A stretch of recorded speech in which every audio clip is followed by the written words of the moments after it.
Hi, everyone. Do you know it's weird when the Olympics come on and I find myself watching these different sports so intensely and I'm so invested. It's as if I've been following like that sport like for years and I haven't. It is the weirdest feeling. It's like watching the Super Bowl just because maybe you like one of the teams, but you don't follow football regularly at all. And so I'm sitting here like watching the women's soccer, that was nice, the basketball game, the gymnastics, and like the way the Olympics work with me is like, I don't know, once every like two or three of them, I'll maybe tune in to catch some stuff because like the last ones I didn't. Um, anyways, it's just weird. Like, all of a sudden, I'm like, I like volleyball. Like, I do not like volleyball. I don't. I would never turn on a volleyball match just for the fun of it. I would never watch tennis just for the fun of it. Like, no. I like the sports where, like, you really don't know who the fuck is going to win. It's going to take forever to find out. And soccer is one of those. Oh my God. Like, you could go 90 minutes. That's what happened with the women's team the other day. They went 90 minutes without a goal. Um, because like, they're that good. But anyways, I just wanted to say what a weird experience to watch the Olympics and to be so invested, but then like I'm never going to watch the majority of these sports again after the Olympics is over. And not to mention, the other night, I don't know, it was like 1:30 in the morning, and I was like, "Ooh, I wonder what is on the Olympics." Because if it's 1:30 in the morning here, that means it's like, morning time over in France. Something's gotta be playing.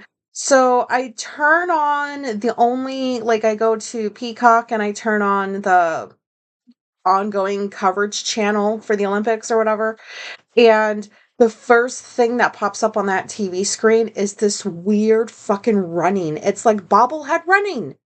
It was so weird. It's called like, marathon mixed race walking or some shit.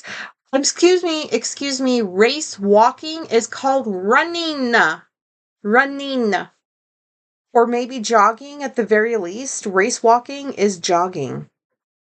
Like, I don't understand who made this a sport. I just want to say that, yes, I am not an Olympic athlete. I'm nowhere close to that.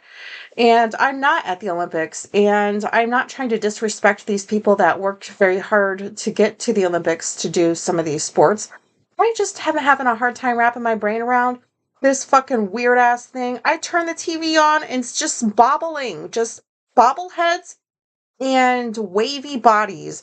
I don't know who thought this was a good sport to like even one attempt and two get into the Olympics. It's the weirdest fucking thing. It just looks fucking weird. It's like shuffling, wiggling, like drunk penguins trying to like find their footing. I don't fucking know what this is.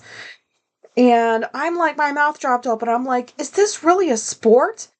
And then I thought to myself, and I don't mean any disrespect. I was like, maybe this is like one of those sports where like people are disabled and like this is the way that they participate. This is what they I don't know how to say that in the words that don't sound that I'm not trying to be rude.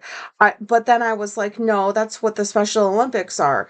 So like that means that these people do in fact like they can just walk fine and run fine. They just choose to like look like they don't. And I don't know if anybody knows what I'm even talking about. It's just this new sport that I don't even know should be called a sport. Who just wakes up one day and is like, you know what? Mm, I think the sport that I want to make a career out of is marathon mixed race walking or whatever. It's this long term that I have a hard time even remembering or saying. Who decides that I'm just going to be a bobblehead that goes around and around and around to try to win a race by like race walking? I don't know, I gotta move on from this, but it is so weird and strange. And, I ended up watching, like, 90 minutes of it. I don't know what happened. I was just all of a sudden an hour goes by and I'm still, like, staring at the screen like, "How are these people serious about this?" Nobody's laughing. I'd be laughing if I was like running around like that. I don't know. Okay, but anyways, um I don't understand why my room is like a sex room when I'm asexual. Because I had some parachuting spiders for a little bit that I talked about, and then I had some baby flies that were born. I was in my room while they were born. I don't know where in my room they were born. All I know is I'm sitting here minding my fucking business and like flies, there's like 8 of them just start circling around my room. My room's not that big. And I'm like, where the fuck did you guys come from? Because in my window was the air conditioner. I mean, so maybe like I don't know, some knocked up fly fucking got in my room. Like maybe it was friends with that knocked up spider that I killed after it had its children. I don't know what is going on in here, but I was just like, this is not my life. This is not my life. Where like I have like my own dedicated room in our house and like little insects are being born in it. Like this has got to stop. So, like, I wasn't gonna get a fly swatter to hit the flies. I don't believe in like, I don't know. I mean, talk about really feeling like a murderer if you go smack a fly with a fly swatter. Like you went to the store and you bought the murder weapon because you knew you were going to murder some flies when you got home. Do they even still sell fly swatters? Those are murder weapons. So I'm like, I don't want to be that obvious about it. Let me just slowly kill them with like essential oils. Like, what is my problem? Oh my God, I have a problem. So I like turned on my essential oil diffuser. I hadn't had that on for a bit. And I dumped in like some spearmint, peppermint, and I'm just like, it smelled so minty in here. I'm like, I hope you guys die. Like, smell this and die. Oh my God. Oh, it was like a few days before they finally all left. Like, this is what I get for having a room in the back of the house because it's not like I can just open my door and like out they fly. Like, no, they have to go through like my mini hallway with like a curtain that would block their way to get to the rest of the house. Like, it's just fucking ridiculous. It's ridiculous. I had no window to open to let them out because the air conditioner was in there and I'm not gonna fuck with that right now. So yeah, and then I've got the cats in here just looking at them. I'm like, what happened to you guys? You're so old now that you can't even fucking try to catch these flies. Like, you're our built-in bug catchers. Like, what the fuck? But there's no more baby flies in here.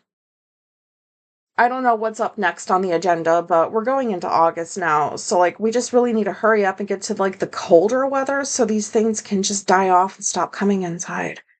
And so just these are neurodivergent story. I think I'm just gonna call the episode Neurodivergent Stories because ain't that like clickbait? You think you're clicking on something where you're gonna get like a lot of like, I really learned a lot today. But no, you just get a bunch of these random fucking weird stories and you're like, oh, I don't know about I'm sorry, I don't know what else to call this. Uh the lesbian mice. Look, I gotta just say, do you remember when I talked about the lesbian mice that we had upstairs in the attic? And that I made up a story for that they were like fighting or whatever, or having a little argument. I hadn't heard anything up there for a while, so I assumed that they moved downstairs under the stove. Like, I don't get what it is with mouses and stoves. So, um, and the cats were much more alert because they were hanging out in front of the stove, looking under it. Their ears were perked. They were like trying to catch this thing, I guess. Long story short, one of the lesbian mice is dead. And I feel kind of bad about it. One of our cats did in fact touch said mouse and killed the mouse. I had to get Alicia in the middle of the night. I'm like, oh, it's gonna be hours before I go to bed. And I don't want to just cover this with like a bucket or some shit. So like maybe I'll just wake her up and she can just dispose of it, which she did. And she was not very happy about that, but I really appreciated it. And then like the next day, the cats were still like I could tell that there was another mouse they were, and I was like, oh my God, that was the partner. Like, those were the lesbian mice. I thought it was just one random mice. No, it was just one of the lesbians. And then the other one's probably like, "Where's my partner? Where's my partner? You killed my partner." And like is looking for her lesbian partner. I don't know what is wrong with my brain, but I felt kind of bad that I broke that couple up. And you know what? The reality is they probably don't even fucking know each other and we're in some sort of weird mice war and I don't know. Anyways, I just wanted to say RIP lesbian mice. Um and then what else is going on? Um I heard that Steve Martin is being asked to play what's his face, the new VP Walls or that old white dude?